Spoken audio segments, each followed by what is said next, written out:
সরকারি সংস্থার পাশাপাশি চট্টগ্রামে খাল পুনর্খননে নেমেছে বড় দুই রাজনৈতিক দল বিএনপি ও জামায়াত। জনগণের ভোগান্তি লাঘবে এই উদ্যোগ বলছে জামায়াত, আর বিএনপি বলছে এটি তাদের রাজনীতির অংশ।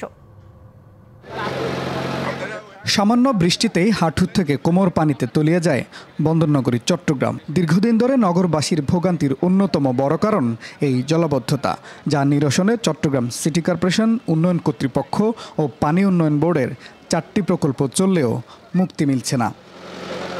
এলএমই সার্টিফাইড বিশ্বসেরা কপারে তৈরি ওয়ালটন কেবলস, যা আপনার স্থাপনাকে রাখবে সব সময় নিরাপদ।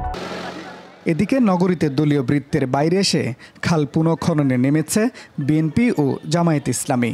প্রথমে নগরীর গুরুত্বপূর্ণ বিরজা খাল খনন ও পরিষ্কার কার্যক্রম শুরু করে জামায়াত। নিজস্ব অর্থায়ন ও কর্মী সমর্থকদের স্বেচ্ছাশ্রমে এই উদ্যোগ নেয় দলটি। উপদেষ্টা মহোদয়ের সামনে বলেছি যে ভাই, আমার কোনো টাকা লাগবে না, আমাদের জনশক্তি, আমাদের জামায়াত ইসলামের কর্মী ভাইরা স্বেচ্ছাশ্রমে সেই রকম একটি কঠিন খাল কর্মসূচি খনন করার জন্য আমরা গ্রহণ করেছি। প্রায় কাছাকাছি সময়ে নাজির খাল ও কালিরছড়া খাল খননের উদ্যোগ নেয় বিএনপি।